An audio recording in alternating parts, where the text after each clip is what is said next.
Now we're happy to address any questions you have about data mining and predictive analytics. This is the free consulting segment of our webinar.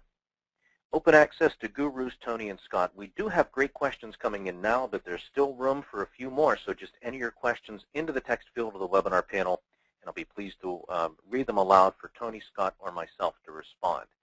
So let's take a look. We have, let's start with Jan, who asks, can data mining be applied to pre-aggregated data? Let's start with you, Scott. And you know what? I may have you muted. I do, so I'm going to unmute you now. Can data mining be applied to pre-aggregated data? Oh, of course.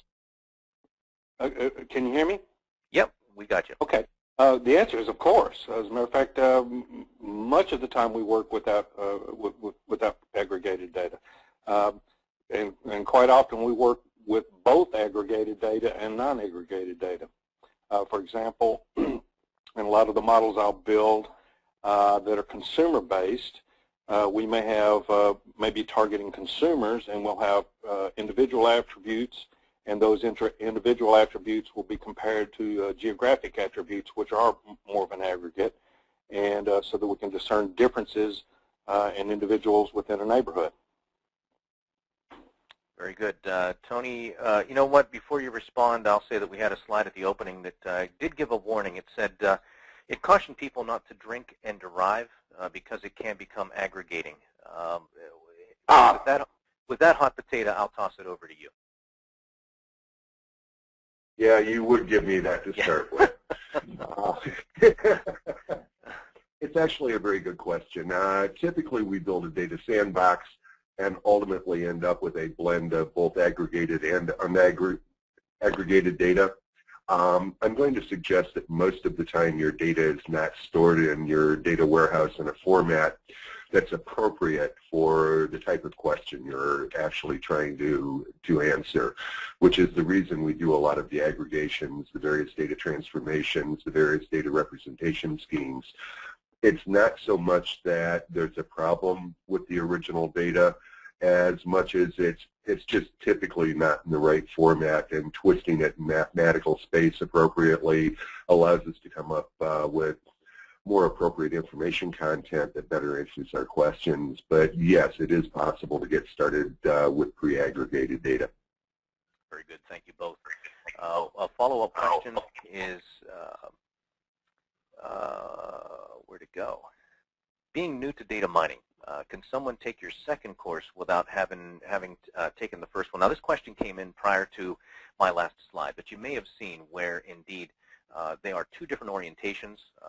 There is no correct order to take them, but after longer consideration over the years, we actually had them reversed, but we thought it would be more appropriate for those who take the full series to see the trees before the forest, or be the mechanic under the hood before taking the driving exam and learning how to be a professional driver, was a more appropriate way to go through. So we do teach mechanics before the strategy in the week-long, but no, there is no expectation that you take the model development course of the tactical class before the strategic. They are two different orientations that are highly complementary, but they are intended to be taken independently. Tony, I know you were closely involved in the design of the series itself. Anything to add to consideration in taking one class versus the other, and both? I mean, it really depends, I think, on a person's role. And I think I would say that about 70% of those who come to the training do come to the full series, and I think we notice more people wearing both hats, being responsible both for model development and the project as a whole. Anything you'd like to add, Tony? Well, I'm going to suggest that both courses independently are very useful depending on your role and what you're trying to achieve. CRISP is broken down into 6 major sections, and we've set it up so that evaluation, data preparation, and modeling are covered in the MD course in the PADM series, which is more technically oriented. The SI course deals with business understanding, data understanding, and deployment. And quite bluntly, that one is dealing more with strategic issues and with design. As most of the time teaching the SI course, I assume that the people walking into the SI course understand the mechanics and the technical detail of how to implement the things that are going on in modeling, in data preparation, so that when we talk about data understanding, we're talking about what do we do when, not what it is, and how do we mathematically achieve and implement a particular trans. Good point, Tony. I think your audio broke off, but I think we got the essence of it. Scott, anything you'd like to add, or would you like me to go on to the next question? I would just echo what's already been said, and I'll be brief. They can be taken independently. I would tend to recommend going to both courses because both are important. It's hard to say that one is more important than the other. If you have more of a strategic role, then you're living in an environmental situation, but it's nice to know what's in the capsule. So the strategic course is more of the capsule. The model development course is more what's in the capsule. That's a good analogy.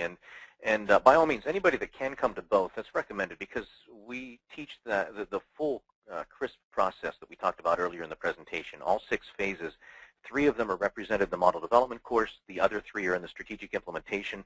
So if you can stay the week, and I know that's not very easy with people's schedules and budgets today, but by all means, you're going to get the full context of the cross-industry standard process for data mining, and it really references across the 2 courses. So that's certainly recommended unless your role and your purpose is really targeted toward either tactical or strategic. Paul asks, what about the potential ROI with predictive analytics? I'll start the discussion, and we'll start with you, Scott, but I would say that ensuring that you get ROI from your predictive analytics and data mining projects has more to do with what you do at the beginning of your overall implementation than it does toward the end. And I think you'd understand that very well, Scott. What would you say about being able to measure ROI and communicate it back to leadership? Well, the wonderful thing about predictive analytics is that it is accountable, and sometimes that's a little bit scary to those who are not initiated into the practice. If I steal a little bit from Tony's side of it, the most important thing is in step 1 to make sure you have an objective defined and measurement criteria against that objective. In terms of ROI, very simple break-even kind of stuff can be done, and depending upon what your strategic bend is, you can shoot for the clouds and try to get the largest ROI you can get. And on the other end of the spectrum, you can take an incremental approach, and if you're constantly on a path of improving your ROI, you're still in good shape. Great consideration. Yeah, there's, like you say, 2 different ways you can approach. Tony, what are your considerations about ensuring that that you'll be able to translate to ROI at the end of the project? And I'll tell you, I mean, there's a lot of rookie mistakes that people make, and partway through model development, they noticed that they left the shore without doing some things that would help them to establish their metrics, things of that nature. So from a project design standpoint, what can you tell the group when it comes to ensuring that you can translate effectively for ROI? And that's what I was afraid of. On the last question, Tony's audio seemed to die suddenly. Eric, yeah. Eric, I caught the last 3 words of that question. I dropped signal and then I had to dial back in. Well, that was perfect timing. I can certainly restate the question. It has to do with ROI. How do we ensure that we can calculate ROI? And I imagine there's things that you have to do in setting up your problem before you even start to model that's really going to have a significant impact on how you're going to calculate ROI. Can you speak to that a little bit, how we ensure we're going to have understandable and accountable ROI that we can echo back to leadership? Well, and as you saw from my presentation, one of the things that I'm a huge proponent of, and in fact I think it's a requirement to be able to do these projects, is to have an effective and accurate set of performance metrics. If we know our performance metrics and we know exactly what it is we're trying to do, we can look at what we've achieved in the way of enhancements on our projects and measure the income side, and most of us are very good at measuring costs. which allows us to go through, and it's a pretty direct calculation there. But without having a specific set of performance metrics, I don't really think you can effectively do this work. You get caught up in building mathematical models, and you're not sure which approach is actually working better than the other, because the only way you can evaluate them is in the context of your business's specific custom performance metrics. So you're saying I built this beautiful rocket, and it has 2 million pounds of thrust, incredible technology, and you're not impressed because it's not going to land where you need it to, huh? Well, that creates a problem for people. Very few people I know who can walk in and say, well, hey, I'm sorry you're losing money in your business, but the R-squared was good. Yeah. You did a great job at conforming to those artificial metrics. And like you say, there's no raise or bonus for that. Good point. And thanks for the question, Paul. Olivia asks, and like I said, we started out with kind of a small group today, not a lot of time since our last live event, and looks like a lot of people didn't schedule the extra time. This happens many times for the events that we have toward the end of the day. So I think we'll make this our final question. Let me check the panel to see if there's any others that came in late. No. So Olivia asks, what is the main key in internal predictive modeling? Olivia, if you want to extend that question a little bit or clarify it a little more, go ahead and do so. But I'm going to run ahead with the assumption that you mean kind of establishing an internal practice. And so I'll get this conversation started and say that, as you heard earlier in my part of the presentation, in most cases it's not necessary to have an advanced mathematician or statistician on your bench, as long as you have some seasoned guidance to establish your process for data mining. So if you have some structured collaboration and leadership to step you through the process to roadmap a process that's very specific to your situation, to your resources, to your objectives, and that need not be anywhere near a full-time effort. The modeling agency has a structured collaborative program to stand up an organization's internal practice by having short on-site sessions and then a lot of remote support. And that remote support is where a lot of the learning occurs, because that's where the organization's team experiences the natural messiness of data mining. And so, we'll step through methodically each phase of the CRISP process, starting with business understanding and data understanding. Those are the stages that most people gloss over, and they pay for it later. Again, with great models that don't answer the right questions, don't fit the environment right, aren't understandable by leadership and the rest. And so we start from the very beginning with somewhat of a comprehensive assessment and step the client through. Now, once that's established, there are phenomenal tools that are available that automate the model building process. It's better to have a very good model that is applied the right way than an excellent model that's misapplied. So those are the aspects that we ensure are established to guide organizations to establish their own internal and sustainable practice for predictive analytics, and ensure it's designed in the best way possible.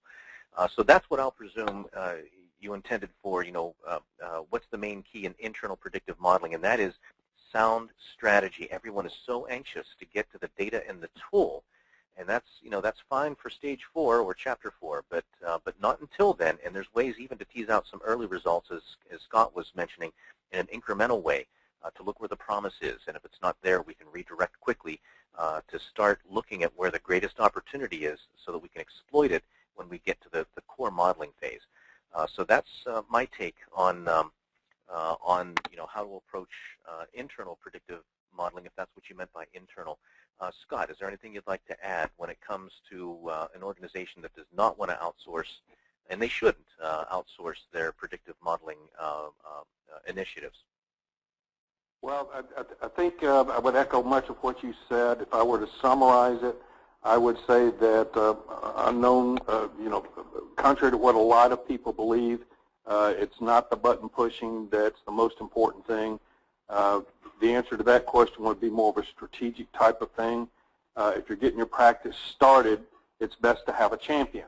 Ideally, it would be somebody who is in decision-making capacity, but if that person does not exist yet, it might be yourself. So you might have to take a little bit of an initiative to show how that happens. And once you're able to show that it does have value, then the walls usually fall down. On a tactical basis, again, it's not about the button pushing. It's about having a clearly defined objective, and not only an objective, but it's an objective that the team all agrees with. You can't be given an objective if it's something that's not achievable, and once everybody buys in, then you have an opportunity to establish a performance metrics and make sure that you're tracking and achieving your objective. Yeah, I'm all bummed out now. I like button pushing, but I suppose in the end it doesn't pay, right? we find that a lot in our classrooms as well, that the focus is on the button pushing, but that's not where the real results come in. So, Tony, would you like to cap off the end of the Q&A with your perspective on it? I would, and I really appreciate this question, and I'm going to take a little bit different tact on it. I think the single most important thing that you have to work with is selection of appropriate opportunities. There are generally a wide variety of opportunities within any organization, but predictive analytics is not some magic cure-all. It can't solve every problem that may be dealing with math and data. There are specific things that it's good at and specific things that it's not good at, and that takes more time to describe than we have time for today. But that opportunity identification appropriately, I think, is the first step.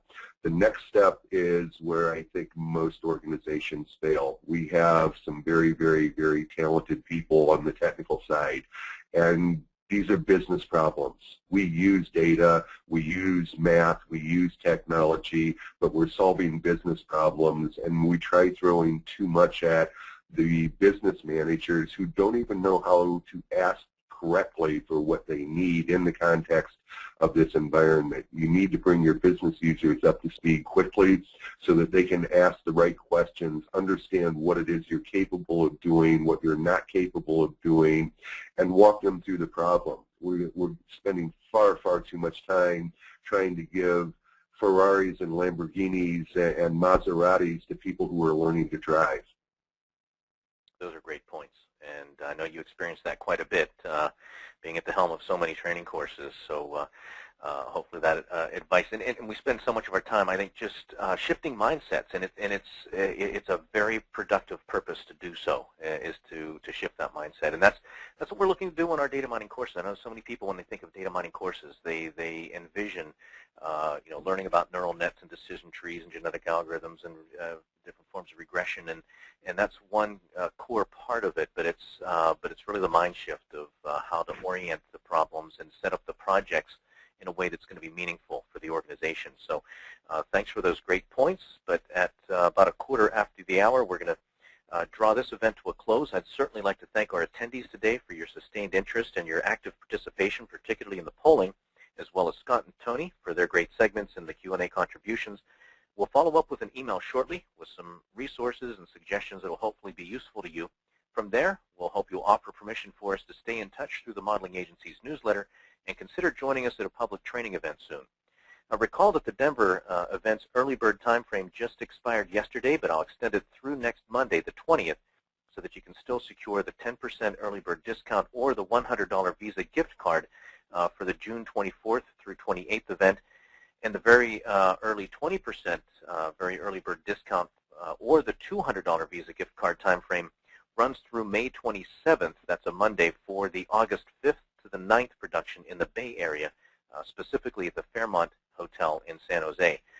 Now, if you would like to benefit from your early efforts, instead of just reducing the bill for your organization, again, we can hand you up to $200 in Visa gift cards at the course instead for your own personal use. You can select which discount you'd like to receive in the online registration form, and don't forget that your colleagues can join you for up to 30% off. Now, if you don't have a training or travel budget but would like the guidance of a seasoned mentor, you might be interested in the Modeling Agency's Wire Support program. Wire Support is essentially a retainer account that provides remote open access to a TMA senior consultant. Simply open up a Wire Support account, and you've instantly added a wealth of experience and capability to your existing bench without expanding payroll, administrating complicated contracts, or Taking elevated risk on larger commitments will get you the answers you want, guide you through it, show you how it's done, implement any data mining tasks you may wish to delegate, and then remain on call until the next time you need us. And meanwhile, when we're not actively working, you're not paying a dime. So a link to the Wire support description page will be among the resources included in the follow-up email. But on behalf of myself, Tony, and Scott, thank you again for attending Data Mining Failure to Launch. Have a very pleasant afternoon and evening, and this brings the webinar broadcast to a close.